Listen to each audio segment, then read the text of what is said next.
Hey tutor bosses, today we're going to talk about 5 tips that are going to keep your students coming back to you.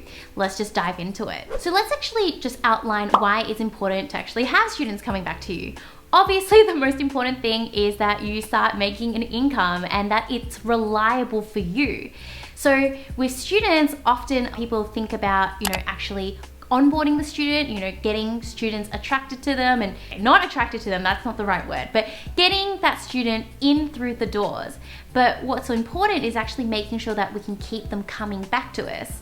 And so students will typically just drop off in the pipeline, maybe after the first lesson, maybe even after a few months, maybe they're secretly, finding another tutor because they don't think you're good enough, things like that. And so we want to make sure that we put things into place so that we can optimize and encourage them to come back to us every single time. So my first tip here is to set expectations from lesson 1.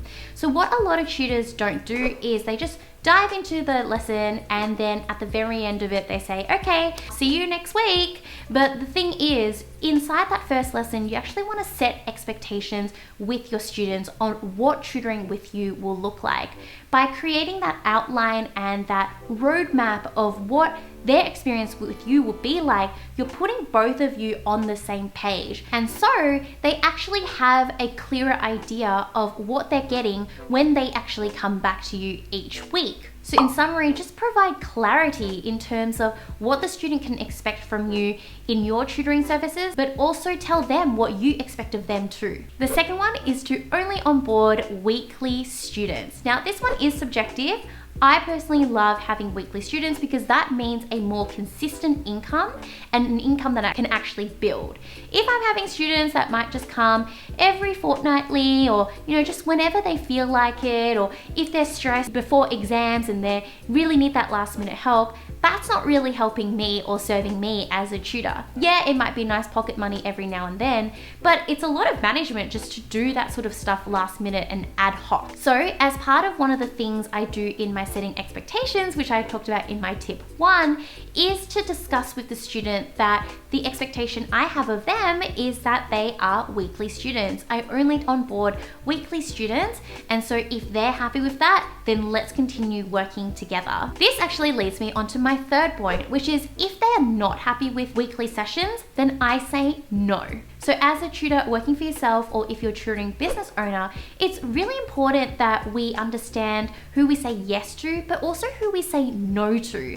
You don't want to just say yes to everybody, because when you say yes to everybody and the different expectations they have of you, whether or not they come to you just last minute or every fortnight or, whatever suits them, it's taking that time away from you and making you get pulled in all sorts of different directions because you're not the one curating what your workload looks like. So I know that saying no can be uncomfortable. You may not want to, especially if you're just starting out in your business, but having that clarity around who you would say no to is equally important with who you would say yes to. This also leads me onto my 4th point. Wow, all the points are like synergistic today. It's amazing. The people who you say yes to are your ideal students.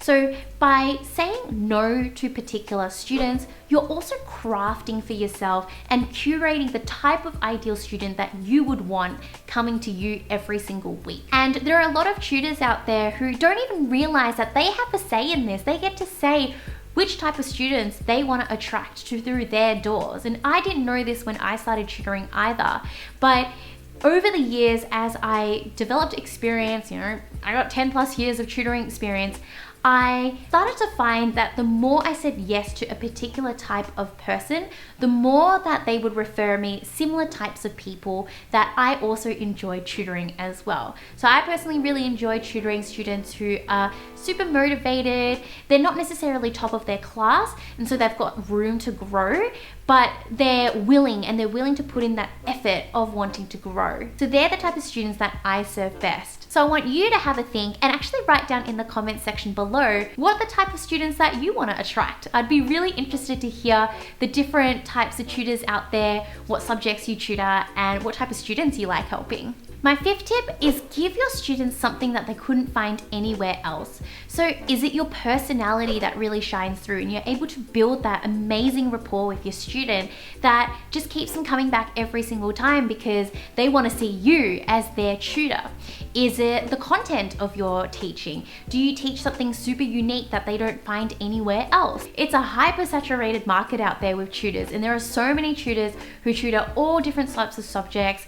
And so you want to be able to stand out from the crop and offer your students a type of service that you stand for and that they can only get from you. If you're finding these tips helpful, by the way, I want to invite you to my 90-minute, yeah, it's a long one, free online masterclass that is now available. So in this particular class, I teach you my 3-step framework to building a 6-figure tutoring career, which outlines exactly the steps that I took in order for me to bounce off away from doing pharmacy to doing tutoring full-time and eventually building my own tutoring business. In it, you'll learn my signature framework, and if you like the type of advice that I give you here and in that masterclass as well, then you'll be invited to apply to my coaching program. So for the next few months, I'm offering one-on-one coaching for tutors who are interested in growing their tutoring businesses with me. I helped one of my previous students increase her prices. She was earning 60% more than she was previously, and she was still getting new students through the door. So if you're interested in working with me, I'll make sure to link that in the description box for you below. Or if you just wanted to have a chat, then make sure that you DM me on my Instagram. I'm Lisa Tran. That's it for this week, and I'll see you guys next Sunday. Bye!